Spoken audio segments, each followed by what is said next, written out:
Hello and welcome to There's No Business Like, a podcast where friends and industry colleagues explore topics and interview leaders in our industry of professional theatrical touring. Hello, everyone, and welcome back to There's No Business Like. Hello, Katie. Hey, Josh. How's it going? Great. Josh from Marion, Illinois here. Yep, I'm here with my friend Josh, and I'm here with my friend Brian. Hey, Katie. Where are you from, Brian? Some days I don't know. Well, glad to have you here. Thanks, Katie. I just remembered where I am. I'm in my office in Kutztown, Pennsylvania. Kevin. Kevin Maynard, Quad City Arts, splitting the border between Iowa and Illinois. And here with my best gal pal, Danielle. Hey, it's Danielle. I am from the Alden in McLean, Virginia. Today's interview is with a friend of mine, Meena Malik. I was so excited to have this conversation with her, and we're going to dive in a moment. But before that, I wanted to ask you all about your most transformative experience with either school programming or arts education programming, a moment maybe that really struck you and helped push you further in your work as a presenter. Yeah, Katie. So I started my career at the Wolf Trap Institute for Early Learning Through the Arts. And that program specifically does residencies with very young children, babies through kindergarten while I was there. They go up to first grade now. And I can't tell you how many transformational experiences I saw and heard about between students and teachers alike, and how those programs even at times affected families. But one of the most interesting as a presenter arts and education opportunities that I've been able to witness is our school year long teen improv program. And we cast that program in September. It at most is like 12 students, and they commit to coming to the center twice a week to do 2 hours of improv training. And they perform multiple times a year, community spaces, they do workshops, and we pay them every time they perform. And it's this huge commitment that they make. And they just have to really love the process and love improv. But to see, like, beginning of the year to end of the year and year to year, the amount of growth and change in confidence and like confidence in themselves that we see in the participants is incredible. Honestly, I think it's really hard to sort of narrow down one story, because I sit here and I think about, just like hundreds of examples of being able to like witness the power of like experiencing the arts. Kevin, we don't have time for hundreds of them. Can you just pick one? How about 7? Can we do 7 real quick? One. One for every quad city. Okay, perfect. Well, and that's the thing. Like, I think that really what I think about in arts education is similarly to what Danielle talked about. Is we have a program here at Quad City Arts called the Metro Arts Youth Apprenticeship Program. And so it's a 5-week program that these students are paid to create art. Some is mural painting, some is graphic design, film, or sometimes improv comedy. But what we've seen is that these students who are, under the tutelage of a lead artist are paid to create their art, but then they go on to do that in college, or, a couple of them are having their own gallery openings right now, as young adults. And so seeing that growth year over year is just really impressive. So mine's somewhat generic in that I love just watching the kids come in the door to start. So many of them have not been into the space, and the lobby is this big grand space with a big like 18-foot chandelier, and they are just in awe of that extravagance as soon as they walk in. And then before every student show, I get on stage and I talk about, the expectations when you're in a theater, and when you applaud and when you cheer, and just getting those basics in there and watching the kids just soak it in on a much deeper level. We really try to focus on a lot of representation within our student programming. The community in Marion and in Southern Illinois in general is about 93-94% white. And so representation matters all that much more because of the percentages in the community. And so watching those kids see performers that are people of color and perform things that are relevant to those communities is so important for us. Just like all of you guys, I've had a program for schools as well, K through 12, called Promoting the Love of Arts in Youth, an acronym PLAY. I mean, there's so many, but one that sticks out in my mind that touched me the most. We brought up a group from Colombia called Rio Mira, and they performed their outreach activity. We brought them to a local middle school, and the principal has a great relationship with us and let the whole middle school come to experience this program. It was fully in Spanish, and they had like handmade instruments and all kinds of awesome things that they use traditional kind of marimba type instruments. It's based in that, but it was very contemporary and hip and modern music that they created. I didn't know this at the presentation, but shortly afterwards, the principal called me up and said, "We just experienced a miracle and we want to share it with you. You know, that group you brought was amazing. There was one student in particular that had just moved up from Colombia, had just joined the school like a couple months ago, and had been struggling, was in deep depression, would not talk to anybody, was just really struggling in every way. And they were very concerned about him. During the concert, he was smiling the first time they ever saw him smile, and he was up dancing and showing the people around, his students around him, you know, and they were all like laughing and dancing together and having fun. And he's just come out of his shell like instantly just from that one performative experience. And I was just moved by that. And I checked up with him about the end of the school year because we had another engagement with them. And he said the attitude's not changed. Like he's been so involved and so engaged in school ever since. And he never sunk back down into that depression. He loves talking about his former home in Colombia and some of the traditions that they had there that they don't have here. And the students that are around him from this area love learning about it. And so it's just really helped him gain friends, and just, it's been a wonderful experience all around. It just gives me chills every time I think about that. I love that, Brian. That's incredible. Yeah, that's really, really special. Yeah. I would say beyond the programming, school matinee programming, education programming we do here at the center, early on in my career, I did a lot of teaching, youth theater education teaching. And in particular, I taught classes for the youth theater program at the Old Town Playhouse, which is the local community theater up in Traverse City, Michigan. And I would teach musical theater dance for 8 to 13-year-olds, which is one of my favorite age groups to work with because they're like so not sure of their bodies and like their place in the world. And do I want to do this? And like my mom's making me. And like, I mean, that sounds a lot like me now, but but to see kids grow so much in themselves through the course of a class like that is really something special. And I remember in particular one young woman who came in at 10 or 11 years old, and she was so scared. She did not really want to be there.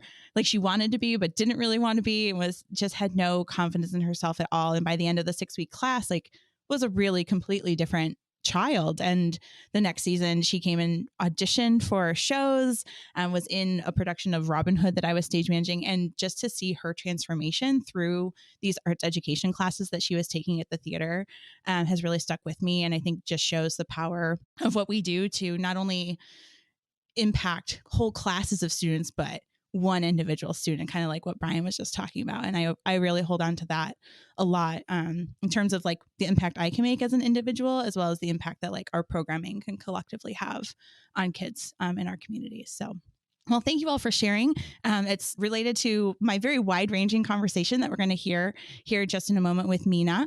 Wanted to make a note that she uses 2 acronyms during the course of the interview that I just wanted to define for everyone. She uses POC, which stands for Person of Color, and API, which stands for Asian Pacific Islander. So I just want to make sure everyone had that terminology before we launch in, and hope you enjoy my conversation with Meena Malik.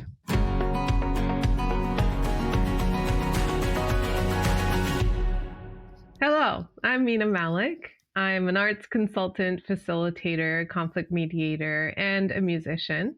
I'm also a mother, a partner, an immigrant to this land. I'm a daughter. I'm a healer. All those things. Well, Meena, welcome so much to the There's No Business Like podcast. I'm so excited to have you as our guest today. So you and I met 5 years ago, believe it or not, in 2018. We were both participants in APAP's Emerging Leaders Institute program. It really seems nearly impossible that was 5 years ago. Yeah.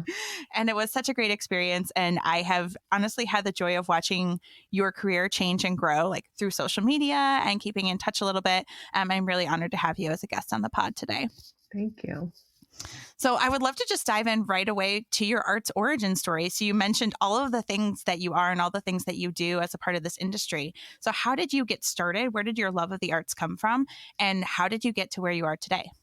I was exposed to art by my parents. My dad, he's from India originally, and he wanted to be a singer in India. From my mom, who's Japanese, was from that era of like the Beatles and such. So she listened to a lot of that and exposed me to those, took me to concerts. Growing up in Japan, karaoke, or we say karaoke in Japan, is a big thing. And I think it's hard for people to grasp how big it is. Like, it's something that my friends and I will go do on a weekend for 4 hours. We'll go to a karaoke like place, which is like a room, and you order food and you just sing. You sing for like 4 hours, and like serious. Like we will learn the songs, practice ahead of time before you go to karaoke. You learn harmonies. I mean, like, this is serious. Sometimes you do the song like multiple times to get it right. I don't know why it has to be that intense, but it was really intense. To look back on it, I feel like I learned a lot from like the practice of like learning songs by listening to it over and over, to be able to hear the harmonies and differentiate, and then to practice it over and over. So there were those kind of like fun things that ended up being like an education for me. And then I fell in love with choir in high school. And so I participated a lot in that. And I got all the solos, and I started to realize that maybe I have something unique that I didn't have before. I didn't notice before. And then I ended up pursuing that as my career. One of the things that was really crucial for me was that in here you call it middle school, I was bullied at school. I had lost a lot of confidence around, myself and my kind of grounding. And also I was a mixed race child growing up in Japan, and I consider myself Japanese, but I was never really accepted into the culture. And that kind of messed up my sense of like groundedness within me.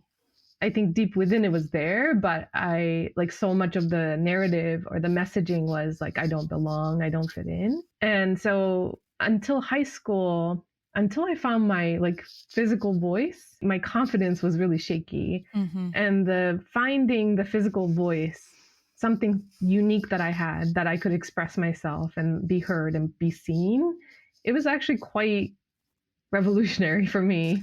And it really supported me in building my confidence.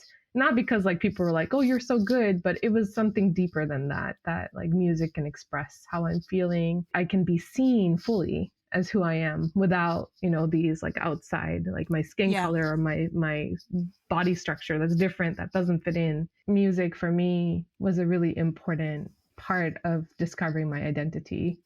So that's kind of how I moved into music. I love how powerful that was for you, how meaningful it is. And I feel like you have continued to build on that meaning throughout the rest of your career.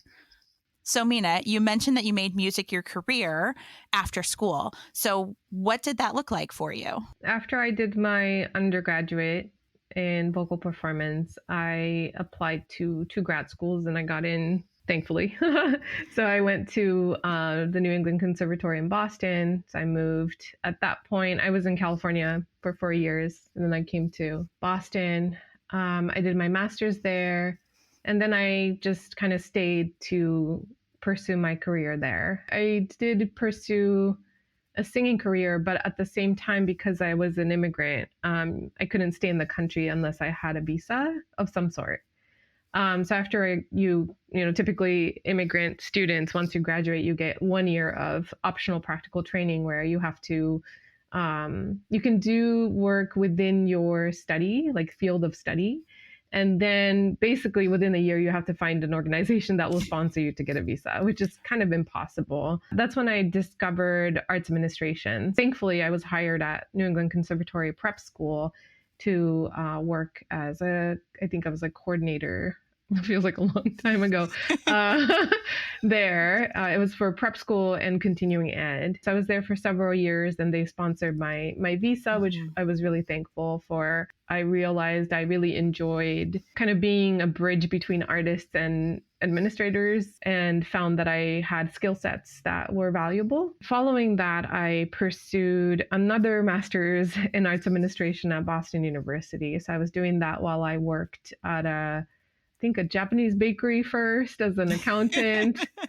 All these interesting things that I did. I also worked at a chamber orchestra first as a operations person, and then moving into general manager. Wow. And meanwhile, I met my life partner, and we got married, and we together applied for the green card, and we eventually got it, which was great. But it took many years of lots of different types of visas and statuses. So while I was performing, I was doing the arts admin degree and working arts admin. I did, though, eventually find that the opera field was not for me. And how did you come to that conclusion? What about it was like not the right fit? Well, simply said, it's very racist. It was a racist field.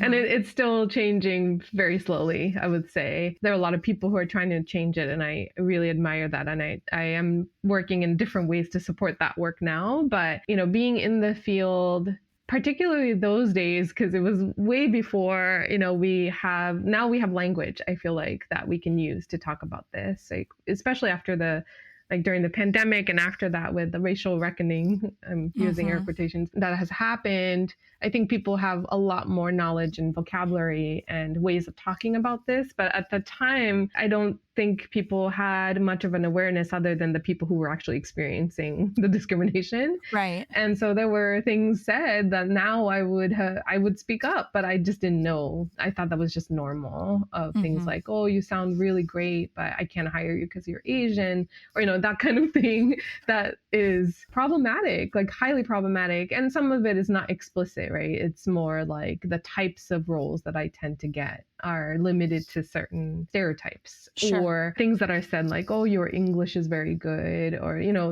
those kind of comments. So microaggressions. Yeah, microaggressions, yeah. As I was performing, all the repertoire that I was performing, most of them were kind of mainstream opera canon, were mostly written by old white European men.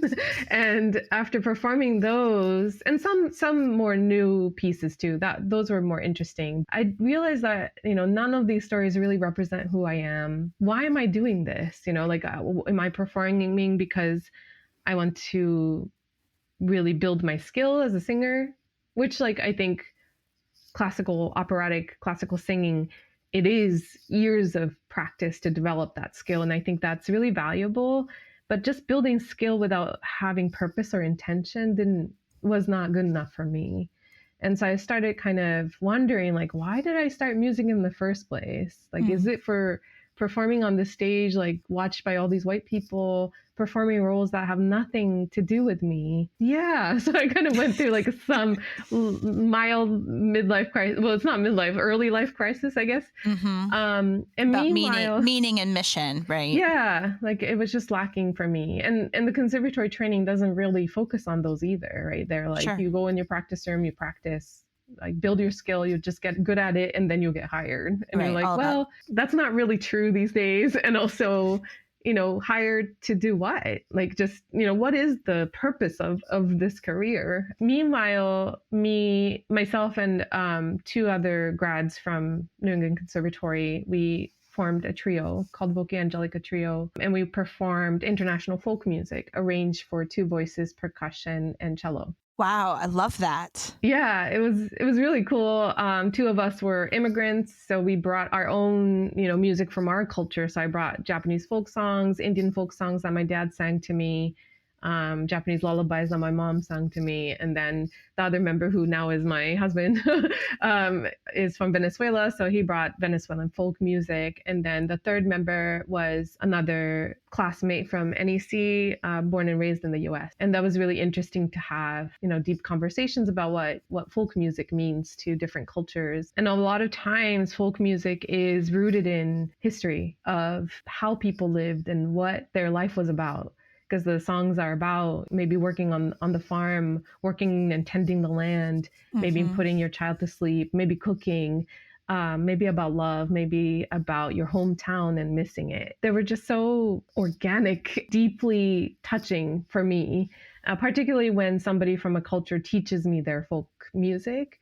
And then I find like similarities to my culture too, and find like unity even from somebody that I just met. Also, how interesting folk music is in that classical music is like, unless it's a specifically improvised piece, it's written out and you perform what's on the music. And folk music often is something that's orally shared with people, each other. And the funny thing is, like, sometimes people can't remember the lyrics, so they'll change it, right? And then there's like always like a variation, or like even melody. Like my mom sang this lullaby to me, and I always thought that it was in a minor key. And then I listened to it recently, and it's actually major, but she always started a little too low and she couldn't finish it. So she'll just kind of, swerve the melody. And I was like, oh, that's so interesting. And that's so beautiful. And, it's like a living documentation of history of people. Yeah, absolutely.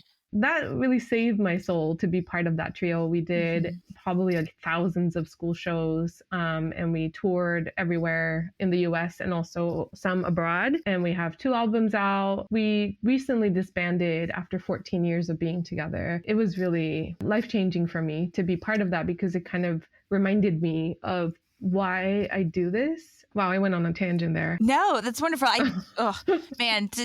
Hearing artists talk about their work is actually one of my favorite things to do here on the pod, is like actually dig into where the music or the art, the theater, the dance comes from and what the meaning behind it is. And I think it is great for administrators to actually hear directly from artists, like what those pieces and parts are, because we're so in the weeds about the booking and the details and the logistics and how are we going to market this. But sometimes the actual art of it gets lost. It's true. A lot of arts organizations don't have art in their part of their business. I often find too. Did you find, especially you said you did, thousands of school shows, US, and you toured abroad. What was the reaction to this music that you were presenting? Because it's pretty different from what school kids in the US are going to get on a regular basis. So what was the reaction, and how did you build out a successful touring program for students? Yeah, we developed a couple of programs. One that was really popular was called Passages, and it went through the different continents of the world, and we did songs from different countries.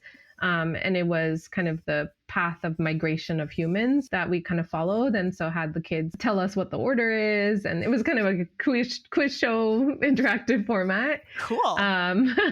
So they learned obviously geography, but they also learned some rhythms from different cultures. They learned a couple of different words or languages. So we'll add in a couple of facts or tidbits that will be incorporated into the program. I mean, it has to be like a really fast-paced program to keep the attention of kids. So we built this like really tightly, and it's like the dialogue's moving, and questions are there, and then they dance, and then they clap, and so it was very active program. The reactions that we got from students is that regardless of whether they understand the words, they vibe with good music. If they hear good music, they know it. Like some of the songs that were really popular were one song called, I can't remember, but it was a Haitian song that we sang that was taught to us by a Haitian friend. And we learned it there was like a charity concert after the earthquake in Haiti.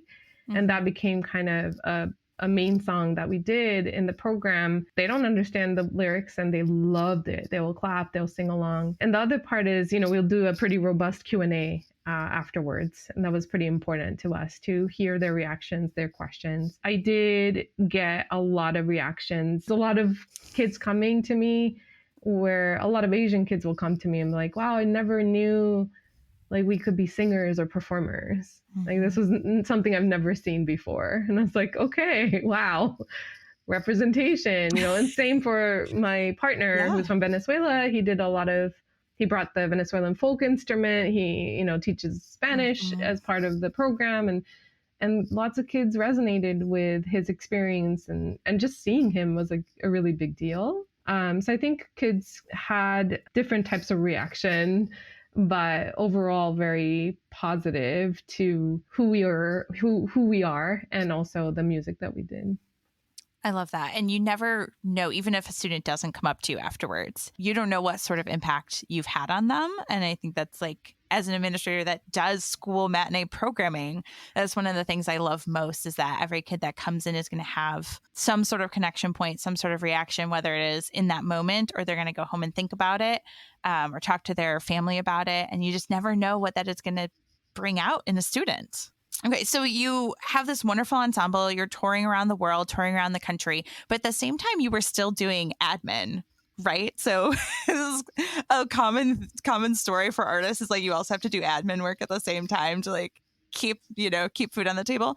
And you worked at New England Foundation for the Arts, correct? Correct. After the chamber orchestra, I moved to NEFA into philanthropy. Yeah. So what was your role there? And, frankly, what changes did you see in the philosophy of arts funding during your time? And would love to dig into a little bit of like what your opinions are in terms of arts funding today. Yes. And let me turn my phone up. That's a big question. Okay. So yeah, I first started as a program coordinator for theater. So I work for the National Theater Project, which is a grant that supports devised ensemble theater work, the creation of the work and the touring of the work. In the 8 years I was there at NEFA, I worked for the same program at just different positions. Mm-hmm. And I started as a part-time staff because, as you said, like I was performing and I didn't want a full-time job. But yeah, it was much more work than I expected, but that's okay. I think that's very typical for part-time positions where it's really not part-time, but I really liked it a lot. Like it was the first time working with devised ensemble theater artists and ensembles, and that was a new area for me. Opera, I think it's part of theater, but in a very unique way. And devised ensemble theater work is, particularly the ones that we supported, are created as an ensemble. And by ensemble, we defined it as like more than two people or two or more people. So it's not like a big, group of people, mm-hmm. but it's more about the shared ownership that the artists feel in creating the work together.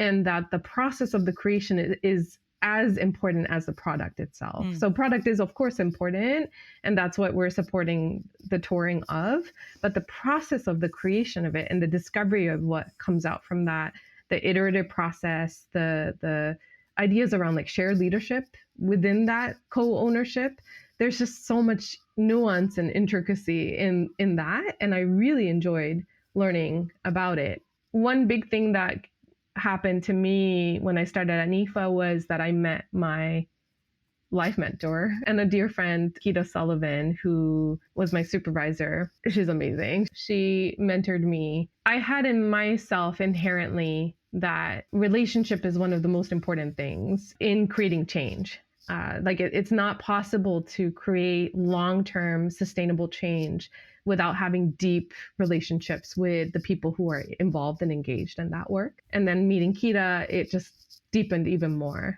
because that's how she worked. And justice and equity was something that was like centered within her work in everything that she did. She was also the one that gave me the vocabulary around like identifying myself as a woman of color. Mm-hmm. Because, I immigrated from Japan. In Japan, I was just like a mixed race person, like a foreigner. Like that's how they called me. And then I came to the US, and then it was like another culture shock, right? Like I was like, whoa, what am I? Like, why are they treating me like this? What is this? I don't know what the language is. And then Keita was like, you're a woman of color. You should join WOCA, the Women of Color in the Arts. I was like, what is this new world? And then I started, joining in, learning about it. I was like, oh yeah, this is exactly my experience. Like, that's cool. I didn't know there was like a group of people that gathered around this identity. Right. And that was really eye-opening. I digress, but it is important because I think in the relationship building with the artists, it's important to me that I show up as my full self and know my positionality in the interaction with the artist, whether that's like a social identity that I bring or positional, right? Because I am a funder. Although I don't make the decisions to give them the money, we have panelists who do that, but I do hold a lot of power in this. There's hierarchy. And so I spent my 8 years really working on dismantling that barrier between artist and funder as much as possible so that they can communicate to me when they need something. And then utilizing the power that we have as intermediary to talk to our funders to be like, look, this is what we're hearing. These are the shifts that they need in order to live, particularly during the pandemic. Money for creating project was really, for some people, it was not what they needed. They were like, I need to pay rent. I lost all my gigs. Like I need money. And so it was an opportunity where we had all this information. So we were able to go to our funder to be like, can we shift some of the money to Gen Ops if that is the desire of the artist? And they said yes.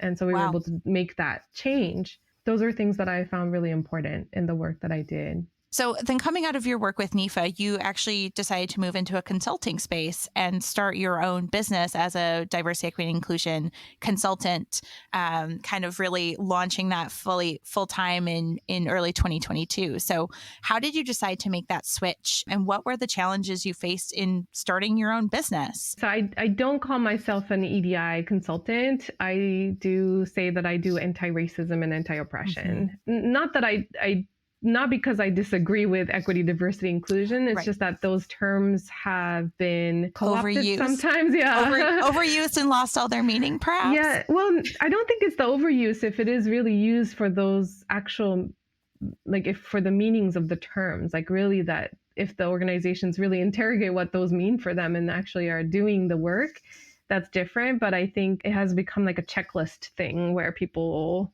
just we do the EDI and we checked it off, so we're all good. Whereas I think this is more like a way of living, way of life. Yeah. I do anti-racism, anti-oppression work. And within all the types of things I do, like consulting, facilitation, mediation, that is always the lens that I come from. And the other one is emergent strategy. Adrienne Maree Brown's emergent strategy has been a significant part of my philosophy and ways of being in relationship with people, to land, to everything that I do. I started doing some facilitation while I was at NEFA. I think I was invited by people to kind of facilitate or present. And I was already doing some EDI work within NEFA, and I was very vocal within the organization around bringing equity to structures and systems within the organization. I founded the BIPOC affinity group as well at NEFA. So I was doing a lot of internal work. I had a lot of energy, so I put it into the EDI efforts at NEFA and also beyond. So I started doing a lot of affinity work as well. So at different conferences, I'll facilitate or present. So there's this initiative called the Beyond Orientalism Forum, which was started in New York. I got to know Emilia Cachapero, who was part of that initial programming. It took place in different cities. She and I had talked about bringing this to Boston. So I ended up hosting that. And I gathered API folks, art folks in Boston to hear from them. What are their needs? What's happening? What are the issues? And we did this Beyond Orientalism Forum in 2017, partnering with Emerson College. This was a forum to talk about lack of representation, misrepresentation of API folks in theater and media. And from there, a bunch of us co-founded the API Arts Network in Boston. So I started doing that kind of work as well. Meanwhile, facilitated at APAP, one of the pre-conferences for the attendees with WOCA, Women of Color in the Arts, and I presented around white supremacy culture. So yeah, once I started doing that, more and more requests came in and can you be a panelist here? Can you do this? Maybe this is an area I pursue to see if I'm impactful or not. Right. I think in philanthropy, being who I am and being in that particular position was really meaningful. It's representation. It was really meaningful. It was one of the only departments that had 2 women of color running a program, which was a big deal. Very big. Very big deal. The way that Kita and I were working felt really radical, and that was really exciting. But in a bigger scheme, I didn't know if I was making the level of impact that I wanted to make. And I was like, maybe I have to be outside to make the impact. I don't know. I need to see. And I'm super risk averse. So I didn't want to just quit, start a job, And so I started doing consulting on the side as I was working full time. And it was during the pandemic too. So we were working even more than before, supporting artists. And my child was at home doing virtual school. and I was doing consulting work. So I don't know why like that happened that way. I think it was meant to happen that way. Yeah. And to add to that, which is important, so I will share, I started like hardcore therapy March of that, like when the pandemic started, like right at that time. And it was really to investigate healing from my intergenerational trauma that I was carrying. And I knew it was like not just my trauma that I carry, like something beyond, which was true. Sure. And all those things were happening at the same time. And I think it's relevant because me getting to know my real self through therapy helped clarify the path that I wanted to go in this field. I know art is important. It's not beyond important. Art is like just part of being human. Like we express, we are creative peoples. We sing. We all have, you know, many of us have vocal cords. Many of us have mechanisms where we can phonate. And that's why we sing. We may move, we may dance. We don't have to be professional, but we all have these mechanisms to express. I think art is extremely important. I think it's a way of expressing, but it's also ways to support people in their path and journey of healing, which includes, you know, building empathy for each other, deepening your self-knowing, understanding the political situation that we're in, understanding where you place yourself. And like, I think art can do all of that and be a crucial part of shifting systems within our world. It was really important to me that I'm in my own knowing, at least on a journey of my own knowing, to do this work responsibly.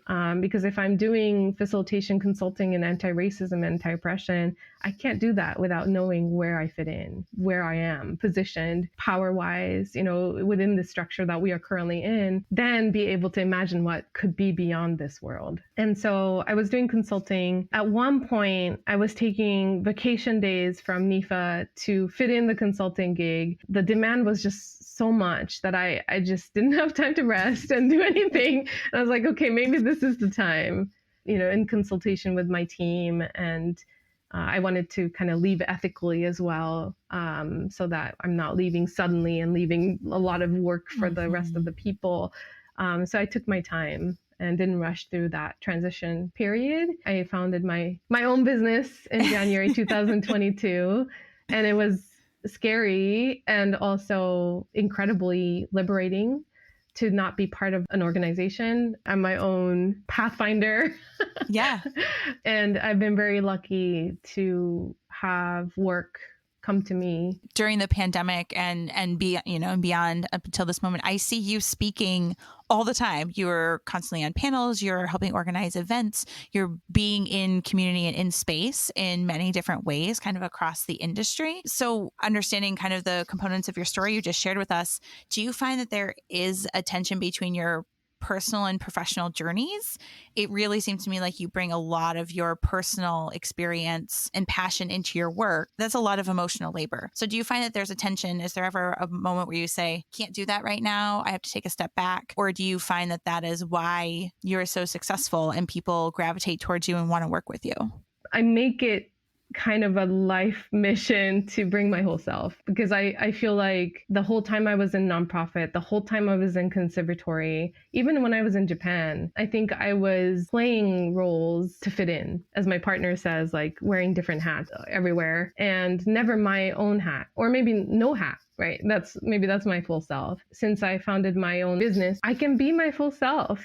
Right. Like I don't have to fake anything. If our values don't align with the client, I can always leave. I really enjoy being me fully. So I do actively try to keep everything together and not show up as one part of me. Emotional labor is a whole nother thing for sure. I did a lot more emotional labor before when I was at organizations because, you know, I'm representing, like, for example, like at NIFA, I'm representing a very predominantly white institution as like one of the few POCs. I was called on to, like, whenever there was like something that was related to my identity, like, oh, Meena, can we get your, you know, comment? And that's not just NIFA, like just organizations in general. Everywhere. Right. That was exhausting. To hold a lot of people's emotions in those kind of spaces was really tiring too. So bouncing off of that, because you are well credentialed, you speak a lot of times, you're asked to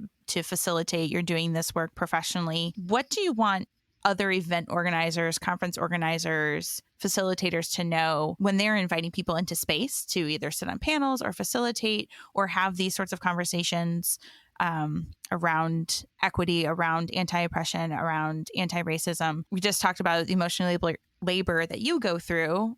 What do you want event organizers? Because I think we're like more conscious of it now, especially people like me, straight up white people. Like we're more conscious of that, but it is still maybe a little awkward to invite people in because we are aware of the emotional labor, don't want to inflict more harm, but also want to elevate, create space for conversation and really dig in sometimes. Do you have advice or thoughts on how do you do that in an ethical and sensitive manner when you do want to create space to facilitate meaningful conversation, but you also don't want to inflict harm on the guests that you're asking to come into that space with you? I think there are many directions that you can go to and go in, but I go back to relationship building. Meaningful conversations cannot happen if there is no level of understanding of where each person's values lie and where they come from and where their liberation practice is. To be like for me, right? Like I don't know. I think it's really simple. Let's say you want to invite an Asian person to talk about problematic operatic repertoire or something. I mean, which it has happened. Most of the time I say no because it's very traumatic and triggering to me. And most of the time the people that reach out, they don't have relationships with me. They're just like, You do this work. We want you to talk, to share your perspective. And but we don't have a relationship. I don't know where you stand. Like, what are you going to do with this information? What are you going to do after this panel? Like, what is this panel for? What is the purpose? Who is it for? Like, I don't know any of that. Where do you stand in like Asian people's liberation in this country, or the Black people's or Indigenous people's liberation in this country? Like, I don't know any of that. And I can't really sit on a panel and potentially being co-opted to their vision of something. In some cases, there were situations where this was like a panel so that it's like they do a panel so that they can do problematic work. So they're like, check, we did the panel, we talked about it, so we can still do this. And I don't want to be part of that. But let's say it's an organization that's really, tackling issues. Let's say they're like really looking at new work by API composers and they want to really dissect why some works are problematic and they want to bring in other types of work and elevate those voices, but they also want to see the historical perspective of why those were problematic. And the goal is that they want to change the mainstream canon for opera so that it's not Madame Butterfly that's always been done, or Turandot, or whatever these harmful, representations of Asian women, not to be repeated, but let's change the mainstream opera canon for API voices to this more modern version that really represents Asian American voices. If we can build a relationship through those conversations, and then the purpose is really clear that I'm contributing to that shared vision of a liberated future together, I would do it, and I might be triggered because I have to rehash why things were harmful, but I know that there's like a bigger purpose there. Right. So I would do that. What I take away from that is like relationship building. I think that's the thing that we have found the most coming out of the last, 2-3 years is like those relationships are key to everything that we're doing. Genuine interest and care on the side of a presenter or event organizer, but then also person being invited and having the option to evaluate and ask questions and say yes or say no. Yeah. And that shouldn't be something that isn't an option. The kind of accountability on both sides is really important, that it's not just us sharing like the repeated stories of harm, right, for no reason, or just for the white audience to hear, but like there's accountability on their organization side that this is what we're going to do. I think is really important, especially for these kind of racialized conversations that could be very harmful. Absolutely.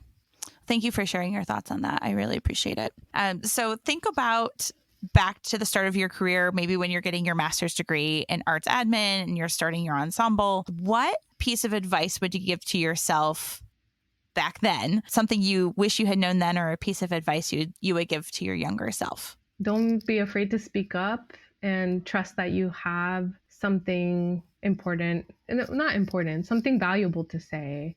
Like, your perspective is unique. You're the only one who knows yourself, and you're the expert in your own lived experience, and whatever thought that you have, an opinion you have, is informed from that experience. So it's the thing that you can only bring. Be courageous, be confident, and speak up more. Because I worried about what other people thought, and I was timid. I thought that I didn't have anything important to say, and so I held my words often in the beginning. And I realized soon that doesn't help anybody at all, like including myself, but like just like anything, like if I want to make change, I need to speak up. I need to be courageous, even if it feels uncomfortable and scary, to have the courage to say. Great. You've been in the industry for a while. You've seen many changes. So what do you like most about working in the arts industry today? I'm inspired by the artists' creativity and flexibility in this time, whether they're making work or not. Particularly during the pandemic, I was talking to many artists, and many of the conversations were hard because a lot of their touring got canceled. Even my partner too, he lost all his work.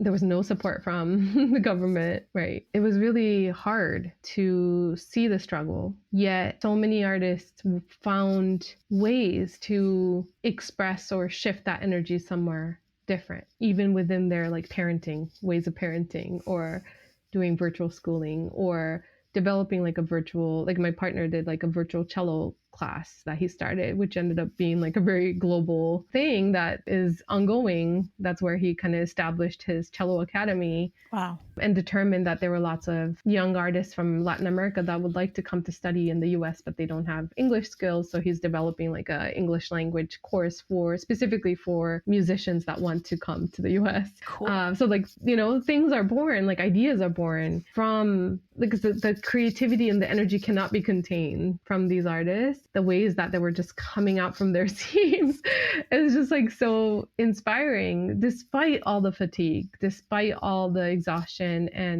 or physically being sick, to all these things that have been happening. I'm really inspired by the artists, and it's not just the content of the work, which also are amazing, but just like the ways of creating work or ways of being with each other. I think there's a lot to learn from that. And that keeps me going. The other thing that keeps me going in this field is my child. Like I have an 8-year-old son who is extremely artistic. He's musical, he paints, he draws, he makes sculptures. His thinking is just creative, which I think a lot of the kids are very creative, and I want to really cultivate that. And I see this like bright future in him. And like, I want to make the art field and the industry equitable and more like easier for him to exist in as this multiracial kid who may pursue art. I don't know. But if he does, or if he doesn't, I want the world to be better for the next generations and the next generation and the next generation. My work is just part of, this portion of my existence. And I know and trust that the future generations will keep moving that work forward. Young people inspire me as well. Well, that's a perfect note to end on. Meena, thank you so much for spending so much time with me today. I have so enjoyed our conversation. Thank you for bringing everything that you do and everything you are into this space with me. I truly appreciate it. And I honestly can't wait to see what you do next and the impact that you have on the industry. Thank you. Thank you for inviting me.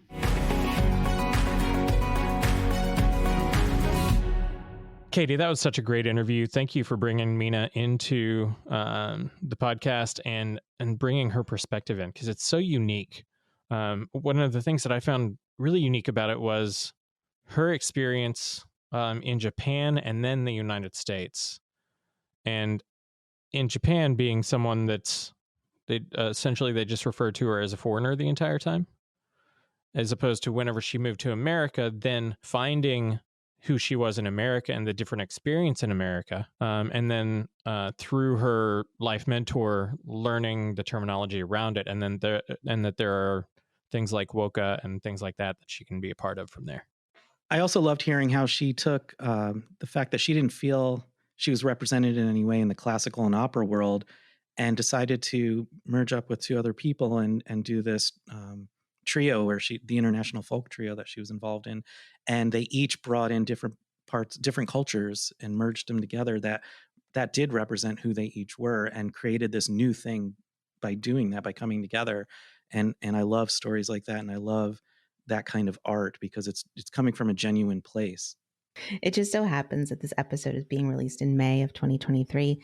And I think it's really important to note that in the US, that's AAPI Heritage Month, Asian American Pacific Islander Heritage Month.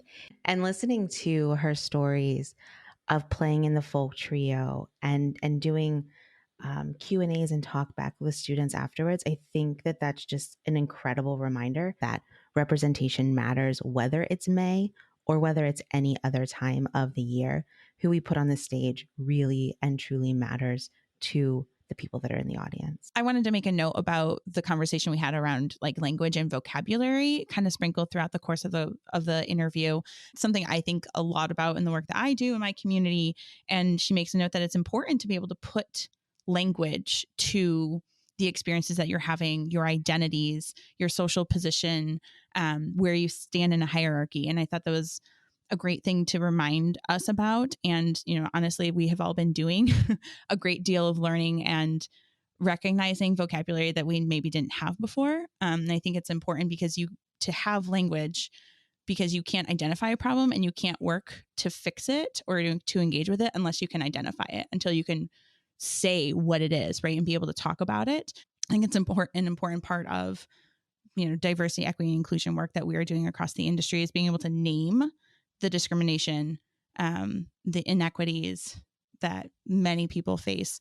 If you can't do that, you can't work towards a solution. Yeah, I like that she refers to herself as an anti-racist and anti-racism and anti-oppression facilitator, mostly because, I mean, diving into the DEI space, I mean, we're sort of having the same issues right now at our organization, or when we talk with other funders about diversity, equity, and inclusion, because it's the definition of those words. And I do think that she's spot on that it has been co-opted and it's been used as buzzwords. So you can say, oh, we're addressing diversity, equity, and inclusion, but it doesn't actually define what that means. And so for us, like, I mean, we have tried to take the time here to figure out what exactly does diversity on our board mean? What does diversity in our programming look like, or what does that mean? Because without it, it's an easy thing. So I'll give an example without, throwing anyone under the bus here, but I was recently in a conversation with a funder. The question was, what's diversity on your board like? Like, well, what does that mean? Like what when you say diversity, what are we talking about here? Because we're talking about, women or people of color or the LGBTQ plus community, like those are different answers. And so trying to define what that is within your organization, your community is important. So I like that as a facilitator, she's very clearly defined like what she's focusing on. Well, and I appreciated Meena's willingness to share some of, her personal experiences with us, because that is not always easy. And I appreciated the conversation about emotional labor and being very open and honest with that. And that is something that as we move through these spaces and we do this work, we have to be conscious of whether it's simply interfacing with an artist, right? And the piece of art that they're bringing to our stage, or we're putting together a conference or some sort of professional development, maybe through our presenters networks or whatever that looks like. I just appreciate her vulnerability and her willingness to share that and speak so openly about that. Not only the emotional labor, but also mental health and therapy and counseling. Like, that's something that I know is important to all of us, and want to keep emphasizing having open and transparent conversations about that as well. So I just want to take a moment and thank Meena for her willingness to talk about that with us on the pod today. Yeah, she also gave some really great examples of like building that relationship, because I think sometimes it's hard to approach somebody to have those conversations, but she said something in that really struck home. And it was, what is the goal of this conversation? What is it going to be used for after the fact? Like, so now, I mean, I feel much more comfortable when we are trying to have those conversations done, like when I'm approaching somebody on the information I should come to them with, instead of just being like, hey, we want to have a conversation about this, really hard topic. And then, because that conversation sounds like, yep, we're checking the box and now we can move on because we've solved racism. So one thing that I found really interesting was her talking about when she was part of the granting organization, and that the importance for her of bringing her authentic self, even in that, to build the relationships, and knowing who she was and what her presence there was as someone representing the funder, and what that means within the relationship that she has for the funding itself. And so I found all of that really interesting and really eye-opening from a point of making sure that she's bringing her authentic self there and in every situation that she's in. And I think, too, a lot of times when we have conversations about diversity, equity, and inclusion, or anti-oppression and anti-racism, a lot of the questions that white people and people like us have at the end is, well, so what is it that I can do? I understand that the world is a bad place and it's been an even worse place for you or for somebody else, but what is it that I can do? And I think a lot of these conversations really come back to just being a good person. You know, if like Kevin was saying, if you want to ask somebody to come and to like bare their soul and their experience that they've been through, you better go into that conversation with a plan, with a whole program, and letting them know how much they're going to be paid to do that, not making them negotiate for it, and talking about the ways that you're going to make it more accessible, the ways that you're going to advertise it to the community that needs to hear it, the ways that you're going to help take care of the other people in the audience that may have experienced some of those things. Well, I'm thinking about the presenter who feels isolated and is just entering this world of EDI and isn't aware and doesn't know, like, wants to do the right thing but doesn't know how to answer those questions. How do they find out? Where do they turn to know how to do that without tokenizing and checking the boxes? And I think that's important for us to help, in our positions of power and whatnot, to help bridge that gap. Referencing back to Danielle's interview with Dominic Moore Dunstan, who talked about trauma mining, that in asking people to have these conversations is a heavy, heavy ask because it is trauma mining. It's asking them to relive traumatic experience, to tell you where they've experienced trauma in their life and then explain it to you and explain why it's wrong. And then to have that followed up with, well, what can I do? After you've just asked them to do such an emotional thing. I mean, there's a lot of sensitivity to this. So a couple of years ago, I was given the task of presenting something for Native Heritage Month. And that was something, actually, Native Heritage Month and LGBTQ plus Pride Month, both of which are things that I am not, and truly felt incredibly out of place trying to pick and decide and figure out what that would be. And before I went and I talked to anyone, I spent probably 2 days on the internet just trying to find resources to understand what are current discussions happening in those communities. What are things that have been done? What are resources that are already free and available to me? Like podcasts are amazing. But there are also so many organizations that do want to get the information out so that when you do go and reach out to somebody that maybe you've heard on a podcast or you've seen in a panel, that you have a background of knowledge already on why that topic could be painful. Like, I definitely would not advertise a cold call on that because that's not good for anyone. And I would say too, if anybody does have questions about where that resource is, like, ask us. If you're listening to this podcast, ask us. Can we put a few links in the show notes? Yeah, let's do it. Let's do it up. There's one that Danielle recommended early on in our podcasts called Seeing White from Scene on Radio. And it was, I dove into it after her recommendation, and it is an eye-opening look at seeing things through a different lens to where you can see how whiteness is applied to so many things as the default. And it's a great podcast series that really opened my eyes to general perception. I also wanted to acknowledge, like, how she was talking about the creation of art and just the process of the creation itself being as important as the end product. And being someone who is a hobbyist songwriter, I have to agree with that. There's something, we were talking about transformation before with youth and educational outreach, and just the process of creating, even if it's a hobby level, not a professional level, there's something transformational in that. And I know Josh can relate, I'm sure doing your murals, the process of doing them is probably more important to you, I would guess, just having conversations with you, than even the end product. That's very true.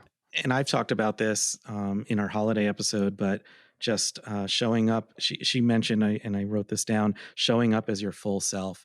And that's something that I've only recently come into existing and enjoying being my full self. I related to her, even though she was coming at it from a different lens.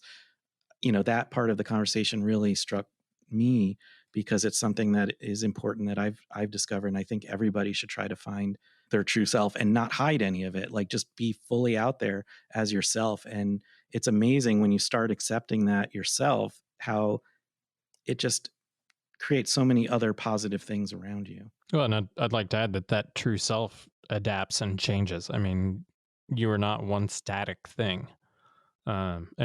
And as your experience changes, you change, and who you are changes. And it's important to honor that as well.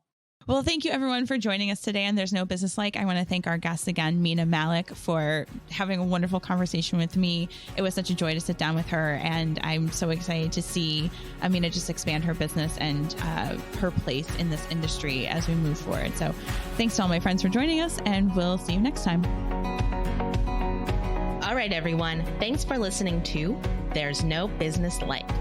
Our producers and hosts are Brian Zelmer, Josh Benson, Kevin Maynard, Katie Miller, and me, Danielle Van Hook. Views expressed in this podcast are ours alone and are not reflective of the organizations we are a part of. Keep up with us at nobusinesslike.com. There you'll find links to all of our episodes and socials. If you like this podcast, give us a like, a follow, a review, or our favorite, a 5-star rating. Oh, wait, what was that site? I got it, don't worry. It is nobusinesslike.com. Do I sound out bus-I-ness every time I type it? Yep, sure do. Stay in touch, my friends. So welcome everybody back to There's No Business Like. We're excited. Thanks, Katie. I just remembered where I am. Are you in your time machine? I wish. Did the time machine glitch?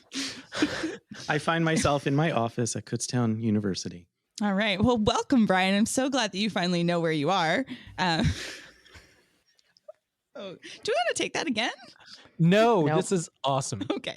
Got it. One and done. So excited. Do we look like people that rehearse things? No. We'll do a retake, but it's going to cost you extra. What kind of potato chips do you like? Do you perhaps like Great Lakes potato Sort chips? of like cookies and chicken.